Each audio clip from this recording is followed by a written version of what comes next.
ലോകമെമ്പാടുമുള്ള ജനങ്ങൾ എല്ലാ വർഷവും ഡിസംബർ 25-ന് യേശുവിൻ്റെ ജനനത്തെ അനുസ്മരിച്ച് ക്രിസ്മസ് ആഘോഷിക്കാറുണ്ട്. ബത്ലഹേമിലെ കാലിത്തൊഴുത്തിൽ കന്യാമറിയത്തിൻ്റെയും ജോസഫിൻ്റെയും മകനായി യേശു ജനിച്ചു എന്നാണ് ഐതിഹ്യം. റോമൻ ചക്രവർത്തിയായിരുന്ന കോൺസ്റ്റാന്റിൻ ചക്രവർത്തിയാണ് 336 AD ഡിസംബർ 25 യേശുവിൻ്റെ ജനനത്തെ അനുസ്മരണാർത്ഥം ക്രിസ്മസ് ആഘോഷിക്കുവാൻ ഉത്തരവിറക്കിയത്.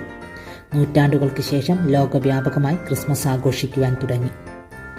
ഡിസംബർ 24-ന് ആഘോഷങ്ങൾ തുടങ്ങി ഡിസംബർ 25-ന് അവസാനിക്കുന്ന രീതിയിലാണ് ലോകത്തിൻ്റെ വിവിധ ഭാഗങ്ങളിലും ക്രിസ്മസ് ആഘോഷിക്കുന്നത്. കന്യാമറിയത്തിനും ജോസഫിനും പരിശുദ്ധാത്മാവിൻ്റെ കടാക്ഷത്തിൽ ജനിച്ച മകനാണ് യേശു എന്നാണ് ബൈബിളിൽ പറയുന്നത്.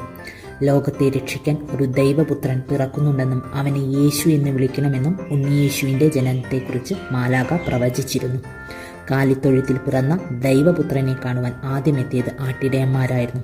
പിന്നീട് ദൂരദേശത്തു നിന്നും വിലയേറിയ സമ്മാനങ്ങളുമായി 3 രാജാക്കന്മാരാണ് എത്തിയത്. ക്രിസ്മസ് ആഘോഷത്തിന്റെ ഭാഗമായി പള്ളികളിൽ പാതിരാവോളം നീണ്ടു നിൽക്കുന്ന പാതിരാ കുർബാന ഉണ്ടാകും. കൂടാതെ ക്രിസ്മസ് കരോളും ക്രിസ്മസ് പാപ്പായും കേക്കും മീഞ്ഞും അടങ്ങുന്ന ക്രിസ്മസ് വിരുന്നും ക്രിസ്മസിന്റെ അവിഭാജ്യ ഘടകമാണ്.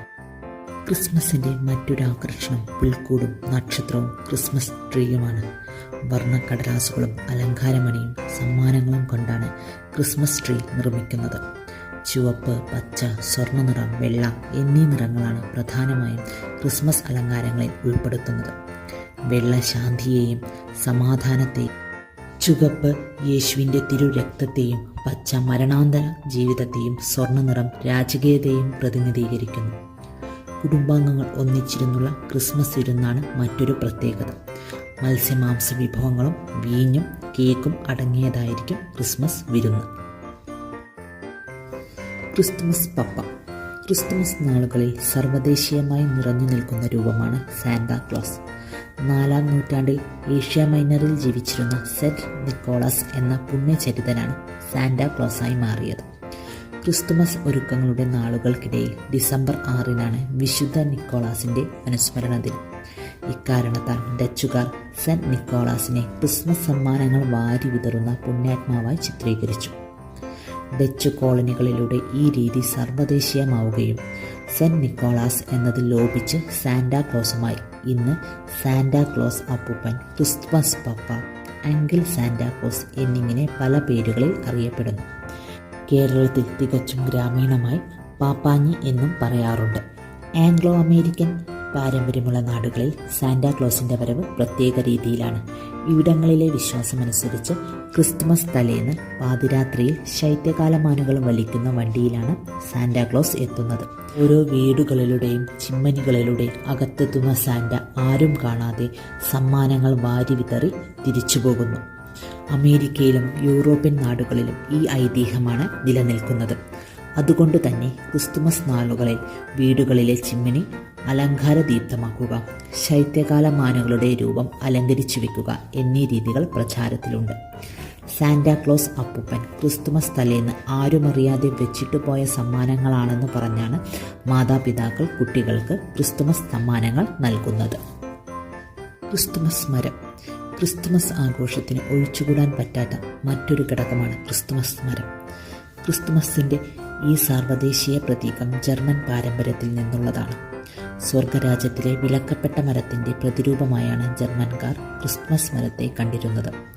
ക്രിസ്മസ് നാളുകളിൽ പിരമിഡ് ആകൃതിയുള്ള മരങ്ങൾ അലങ്കരിക്കുന്ന ഈ രീതി കാലക്രമേണ മറ്റു ദേശങ്ങളിലേക്കും പടർന്നു. അലങ്കാരങ്ങൾക്കൊപ്പം ക്രിസ്തുമസ് മരത്തിൽ സമ്മാനപ്പൊതികൾ തൂക്കിയിടുന്ന രീതിയും പ്രചാരത്തിലുണ്ട്. ക്രിസ്തുമസ് മരത്തിൻ്റെ ആകൃതിയിൽ മനുഷ്യർ ഒത്തുചേർന്ന് മനുഷ്യ ക്രിസ്തുമസ് മരം രൂപീകരിക്കുന്ന രീതി പുതുതായി കണ്ടുവരുന്നു. 2014 ഹോണ്ടുറാസിൽ 2945 പേർ അണിനിരന്ന് രൂപം കൊടുത്ത ലോകത്തിലെ ഏറ്റവും വലിയ മനുഷ്യ ക്രിസ്തുമസ് മരം എന്ന ഗിന്നസ് റെക്കോർഡ് 2015 ഡിസംബർ 19-ന് കേരളത്തിലെ ചെങ്ങന്നൂരിൽ 4030 പേർ ചേർന്ന് തിരുത്തുകയുണ്ടായി. ക്രിസ്തുമസ് നക്ഷത്രം. ക്രിസ്തുമസ് നാളുകളിൽ വീടുകളിൽ നക്ഷത്ര വിളക്കുകൾ ഇടുന്ന രീതി ചില രാജ്യങ്ങളിൽ നിലവിലുണ്ട്. കേരളത്തിലും ക്രിസ്തുമസിൻ്റെ പ്രധാന അലങ്കാരങ്ങളിൽ ഒന്നാണിത്. യേശുവിൻ്റെ ജനനമറിഞ്ഞ് ബത്ലഹേമിലേക്കു യാത്ര തിരിച്ച ജ്ഞാനികൾക്ക് വഴികാട്ടിയായ നക്ഷത്രത്തെയാണ് നക്ഷത്ര വിളക്കുകൾ തൂക്കി അനുസ്മരിക്കുന്നത്. പുൽക്കൂട്. ബത്ലഹേമിലെ കാലിത്തൊഴുത്തിൽ ഉണ്ണിയേശു പിറന്നുവെന്ന വിശ്വാസത്തെ പിൻപറ്റിയാണ് ക്രിസ്തുമസിന് പുൽക്കൂടൊരുക്കുവാൻ തുടങ്ങിയത്. ക്രിസ്തുവർഷം 1-ാം നൂറ്റാണ്ട് മുതൽ ഈ രീതി നിലനിന്നിരുന്നതായി കരുതപ്പെടുന്നു. എന്നാൽ 1223 വിശുദ്ധ ഫ്രാൻസിസ് അസീസി ഒരുക്കിയ പുൽക്കൂടാണ് ഈ ആചാരത്തെ സാർവത്രികമാക്കിയത്. പ്രകൃതി സ്നേഹിയായിരുന്ന ഫ്രാൻസിസ് ജീവനുള്ള മൃഗങ്ങളുമായി യഥാർത്ഥ കാലിത്തൊഴുത്താണ് അവതരിപ്പിച്ചത്. ഏതായാലും പുൽക്കൂട്ടിലെ വിനയത്തിൻ്റെ സന്ദേശം പ്രചരിക്കുക എന്ന ലക്ഷ്യവുമായി അദ്ദേഹം ഒരുക്കിയ പുൽക്കൂട് ലോകവ്യാപകമായി.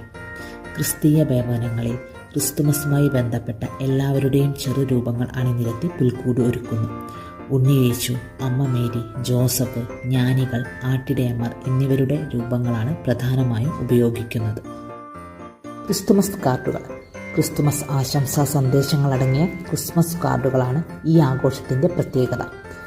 അത്യുന്നതങ്ങളിൽ ദൈവത്തിന് സ്തുതി, ഭൂമിയിൽ സന്മനസ്സുള്ളവർക്ക് സമാധാനം എന്ന വാക്കാണ് ക്രിസ്തുമസ് കാർഡുകളിലേക്ക് പടരുന്നത്. ഈ ആഘോഷ രീതി ഇന്ന് തികച്ചും മതേതരമായിട്ടുണ്ട്. നൂറ്റാണ്ടുകളോളം യേശുവിൻ്റെ ജനനത്തെ സൂചിപ്പിക്കുന്ന ചിത്രങ്ങളാണ് കാർഡുകളിൽ പതിച്ചിരുന്നത്. എന്നാൽ ക്രിസ്മസ് ആഘോഷത്തെ കൂടുതൽ ജനകീയമാക്കുവാൻ ഇന്ന് മതപരമായ ചിത്രങ്ങൾ ഒഴിവാക്കിയാണ് ക്രിസ്മസ് കാർഡുകൾ അണിയിരക്കുന്നത്. 1846 ആദ്യ ക്രിസ്മസ് കാർഡ് ഉപയോഗിച്ചിട്ടുള്ളത്. ക്രിസ്തുമസ് കാർഡുകൾ ജനകീയമായതോടെ ആശംസാ കാർഡുകൾ അയക്കാൻ വേണ്ട തപാൽ സ്റ്റാമ്പുകളിലേക്കും ക്രിസ്തുമസ് ചിഹ്നങ്ങൾ വ്യാപിച്ചു. ഇന്ന് ഒട്ടുമിക്ക രാജ്യങ്ങളിലും ക്രിസ്തുമസ് ചിത്രങ്ങൾ പതിപ്പിച്ച സ്റ്റാമ്പുകൾ ലഭ്യമാണ്.